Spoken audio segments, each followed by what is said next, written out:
En quoi, tout simplement, quelle est l'histoire de Sir Arthur Benton? Sir Arthur Benton comme son nom l'indique, une série qui met en avant un personnage anglais. Donc c'est un espion anglais qui va aider le NSDAP, donc le parti nazi, à prendre le pouvoir en Allemagne. Donc c'est la thématique du premier tome. Ensuite, il se retrouve dans les arcanes du pouvoir quand ces derniers prennent le pouvoir. Donc dans le tome 2, il est partie prenante de tout ce qui se passe pendant la guerre.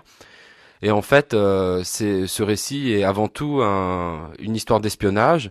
Donc Sir Arthur Benton a bien sûr quelqu'un qui va le poursuivre, qui est marchand, un agent français du 2e bureau, qui au début de la guerre est envoyé en mission par le gouvernement, d'une manière assez officieuse.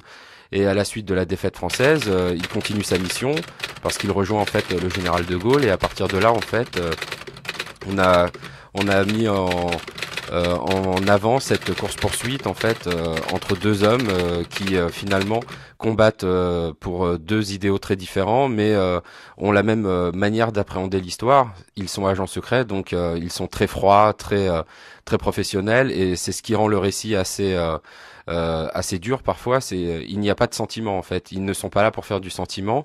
Ils sont là pour obéir aux ordres et exécuter leur mission telle qu'elle a été confiée par leur supérieur. Un agent anglais à la solde des nazis, un petit peu, c'est vraiment de la fiction ou ça a pu exister? Ça a existé, mais pas de la manière dont c'est développé dans l'histoire. Il y a des Anglais, des Français, des gens qui venaient de tous les pays d'Europe, même d'ailleurs, qui ont intégré l'armée allemande pour combattre les Russes essentiellement. Il y avait beaucoup d'anticommunistes en fait qui ont rejoint l'armée allemande qui combattait au front de l'Est.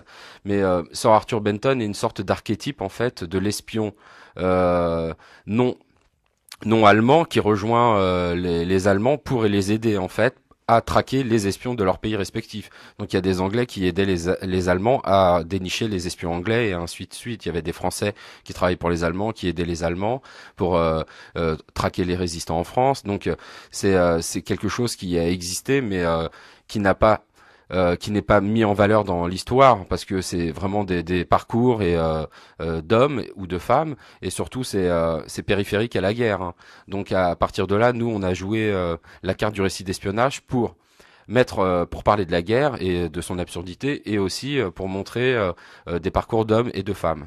Voilà, justement, hein, ça reste une fiction, évidemment, Sir Arthur Benton, mais dans un contexte historique totalement vrai, totalement réaliste, et c'est tout l'intérêt de cette BD.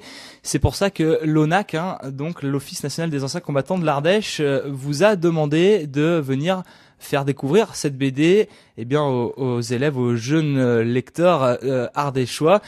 Donc, déjà, quand l'ONAC vous a demandé de venir, c'est un petit peu dans vos habitudes, hein, d'ailleurs, de parler aux jeunes. Comment vous avez très bien, vous avez été tout de suite d'accord, j'imagine, hein. Oui, j'étais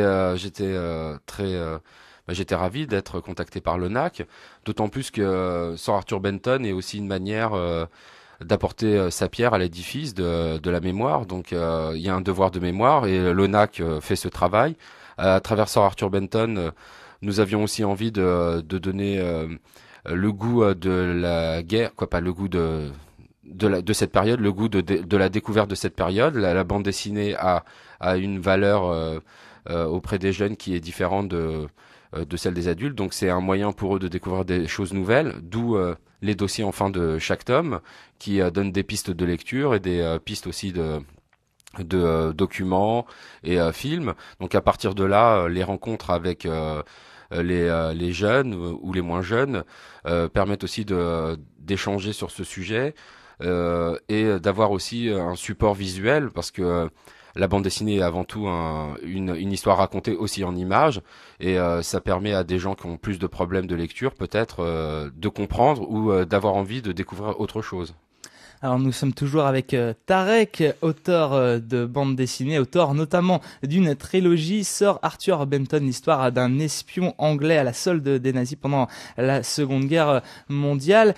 Tarek qui était en Ardèche jeudi et vendredi dernier à la rencontre des élèves du Pouzin puis de Saint-Jean-de-Museul.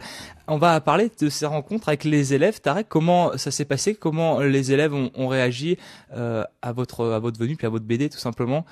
Alors c'est une première, hein. J'ai fait beaucoup plus d'ateliers avec mes albums jeunesse. Et donc, depuis que la trilogie est terminée, j'ai des demandes pour faire des interventions en milieu scolaire. Parce que ce qu'il faut préciser, c'est que votre BD n'est pas spécialement d'ailleurs dédiée à des jeunes lecteurs, hein, plutôt une BD adulte. Hein. Oui, c'est pré-ado, ado, essentiellement adulte en fait. Donc, à partir de la troisième, on peut comprendre quand on est intéressé. Hein. Mais c'est vraiment ciblé ado-adulte et ado qui sait bien lire.